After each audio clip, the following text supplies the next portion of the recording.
Good morning, student. I am Miss Subi from Premchand Memorial Public School. So, student, take out your SST book. Very good, and open page number 140. So, student, as you know, we already discussed half of this chapter in our previous class. So, student, today we will continue from 140, and our paragraph is education backwardness. Needless to say that education imparts knowledge and skills. It instills civic sense and the spirit of acceptance and tolerance among the people. But it is unfortunate that education has never been given due importance. During the British period, education was not mass-based but was limited mainly to urban areas. Primary education was neglected. At the end of the British rule, Indian society had a small minority of well-educated people, while the large majority was illiterate. No doubt there has been some improvement, but the fact is that even today illiteracy exists in our society. There is a large group of people which is not aware of the value of education. It is shocking that today more than 8 crore children between age group 5 to 14 are suffering as laborious instead of studying. So student ऐसा माना जाता है कि शिक्षा हमारे भविष्य को change कर सकता है या नहीं कर सकता। अगर हम पढ़ लिख लेते हैं तो हम लाइफ में आगे कुछ बन सकते हैं, मगर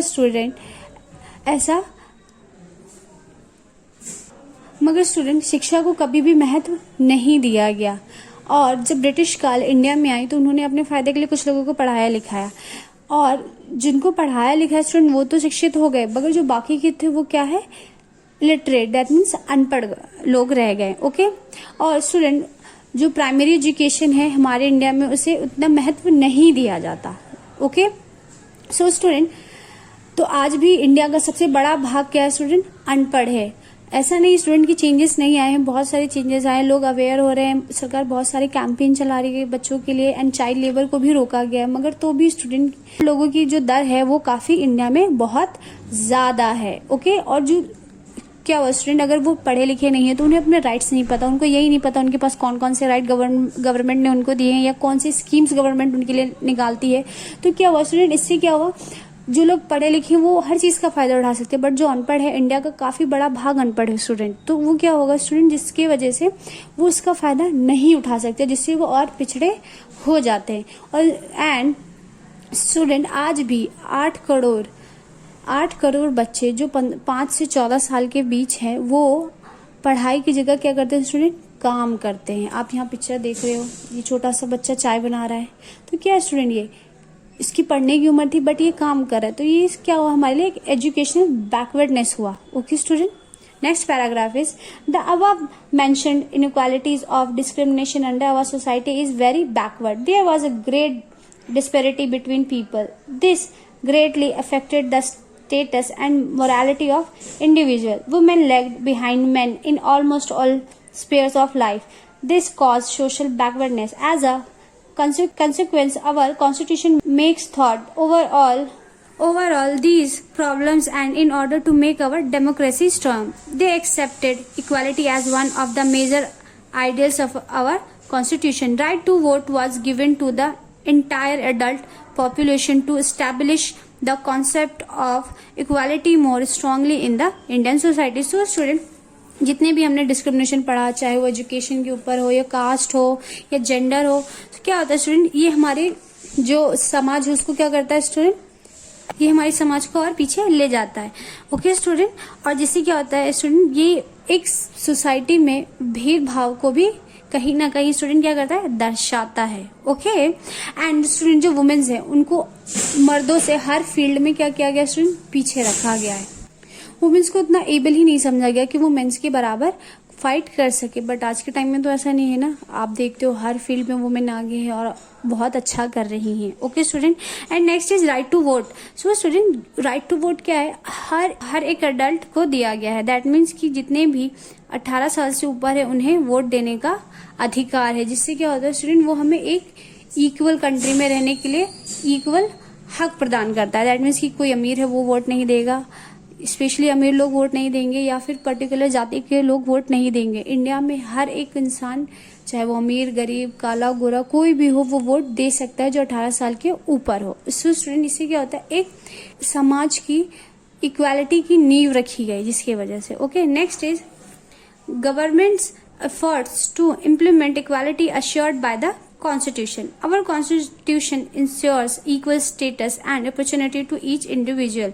It grants fundamental rights to all its citizens. These rights are essential for an individual to develop his her personality and lead a life with dignity. Thus, equality is granted to all. This is recognized in democratic India. Everyone is equal before law. It means that no one can be discriminated against on their grounds of religion, race, caste, sex, or place of birth. People committing the same crime are punished equally regardless of their status. The same right applies in matters of their education and employment. Everyone has the right to avail equal access to shop, restaurants, hotels, and places of public entertainment. Practice of unsociability has been made illegal. Those who follow this practice are liable to be punished. Our government has introduced several laws in this regard. It has also started several programs in order to give maximum help to those who belong to the group of disadvantaged communities. So student, जो हमारा constitution है, जो हमारा संविधान है, वो हमें हक देता है कि हर एक सिटीजन के पास इक्वल राइट्स है या नहीं है? सब किसी के पास इक्वल राइट्स है, वो चाहे अमीर हो या गरीब हो। जिसकी वजह से क्या होगा स्टूडेंट, इक्वल राइट्स होने की वजह से स्टूडेंट हम अपना विकास कर सकते हैं, हम ग्रो कर सकते हैं और अपने आप को इम्प्रूव कर सकते हैं। कॉन्स्टिट्यूशन है वो हमें इंडिया में डिग्निटी के साथ रहने का हक देता है। ओके स्टूडेंट, चाहे वो अमीर हो या गरीब हो। सो स्टूडेंट, चाहे कोई अमीर कोई क्राइम करे या फिर कोई गरीब कोई क्राइम करे, वो उनको गवर्नमेंट उनको एक ही सजा देगी। वो चाहे उनको फांसी मिलनी हो या उम्र कैद की सजा हो, वो गवर्नमेंट ये देख के नहीं देगी कि अच्छा ये अमीर है तो इन्हें कम सजा दी जाए, गरीब है तो उसको ज्यादा सजा दी जाए। तो ऐसा कुछ भी नहीं होगा।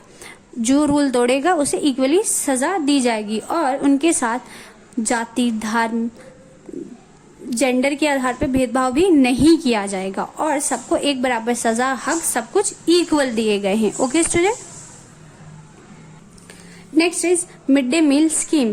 The mid day meal scheme is one such scheme which the government has introduced to improve the lives of the poor.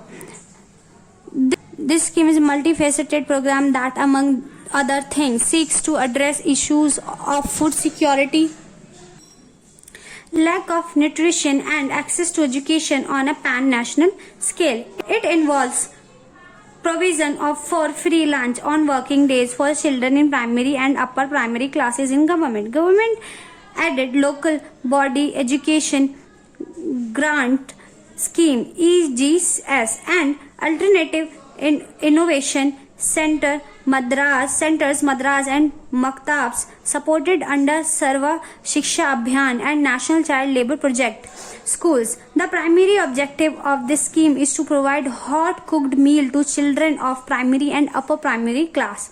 The other objectives of this scheme are improving nutritional status of children, encouraging poor children belonging to disadvantaged section to attend school more regularly, to help children concentrate on classroom activities, thereby increasing the enrollment, retention and attendance rates. So student, mid day meal scheme क्या है? जिसके अंतर्गत जो primary level के बच्चे हैं, upper primary and primary level के बच्चों को स्कूल में मुफ्त गर्म भोजन दिया जाता है। इससे क्या होता है स्टूडेंट, जब जो छोटे बच्चे होते हैं वो कई बार स्कूल नहीं आ पाते हैं कई रीजनों की वजह से, तो स्टूडेंट वो एक स्कीम भी था। एंड जो बच्चों में पोषण की कमी थी, गवर्नमेंट पढ़ाई के साथ वो पोषण की कमी भी खुद ब खुद पूरा कर रही है। उसके तहत स्टूडेंट अपर एंड जो प्राइमरी लेवल क्लास के बच्चे होते हैं, जो छोटे क्लासेस के बच्चे होते हैं, उनको फ्री में लंच दिया जाता है।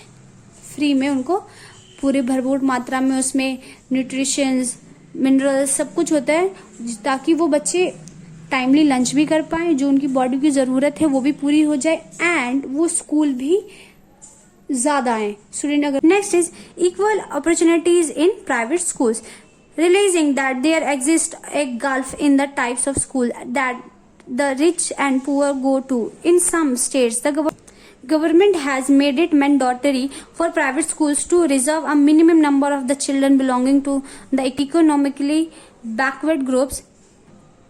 The above provision has been initiated to make sure that weaker section 2 in terms of quality education get equal opportunities. So student एक लॉ पास किया गया जिसके अकॉर्डिंग जितने भी बड़े बड़े प्राइमरी स्कूल्स हैं उसमें एक सर्टेन नंबर मतलब कुछ सीट जो होंगी वो दूसरे बच्चों के लिए रखे जाएंगे, जो स्टूडेंट क्या है जो जिनके पास पैसा कम है या फिर जो थोड़े गरीब तबके के लोग हैं। और ये हर स्कूल को करना जरूरी है ताकि स्टूडेंट ऐसा ना हो कि एक स्कूल में सिर्फ अमीर के बच्चे पढ़ पाएं और गरीब के बच्चों को मौका ना मिले। तो स्टूडेंट इस रूल के अकॉर्डिंग हर स्कूल का एक सर्टेन नंबर सीट्स जो कुछ उनके पास सीट होते हैं वो गरीब बच्चों के लिए भी रखने पड़ते हैं। ये कंपलसरी। इससे क्या होगा स्टूडेंट को हर एक स्कूल में पढ़ने की आजादी है।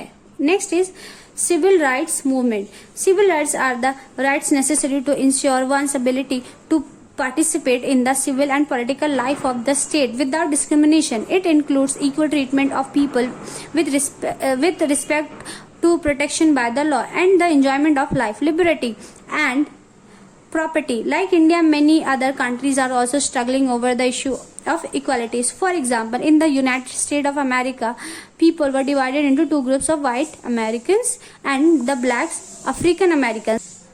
It was because the ancestors African American were once the slaves who were brought from America.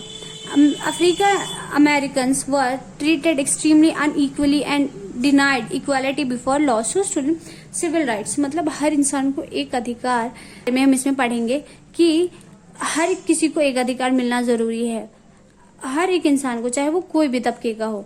But student in जैसे और भी कई जगहों पे लोग एक समान अधिकार के लिए क्या करते हैं स्टूडेंट, स्ट्रगल कर रहे हैं आज भी, जैसे कि America, United states of America. तो स्टूडेंट वहाँ पे क्या है स्टूडेंट, वहाँ के जो लोग हैं वो दो ग्रुप में डिवाइडेड है, एक है व्हाइट अमेरिकन, दूसरा है ब्लैक अफ्रीकन अमेरिकन। जो व्हाइट है वो अमेरिकन है और जो काले लोग हैं वो क्या है, अफ्रीकन अमेरिकन है। और ऐसा इसलिए क्यों है स्टूडेंट कि जो अफ्रीकन अमेरिकन हैं वो एक टाइम में जो व्हाइट अमेरिकन के गुलाम हुआ करते थे, इसलिए जो व्हाइट अमेरिकन हैं वो आज भी उन्हें गुलाम मानते हैं। Next is they had no civil and political rights. For example, when traveling in a bus, they blacks had to sit at the back of the bus or leave their seat for a white person.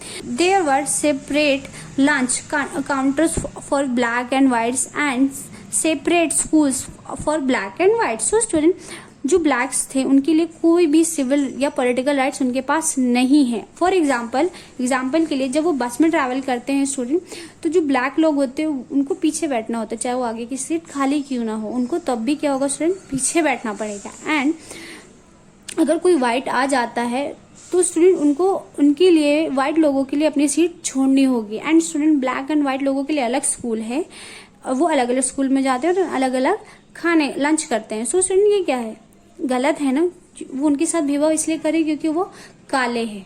तो ये क्या हुआ student, हमारे अधिकारों का हनन हुआ ना।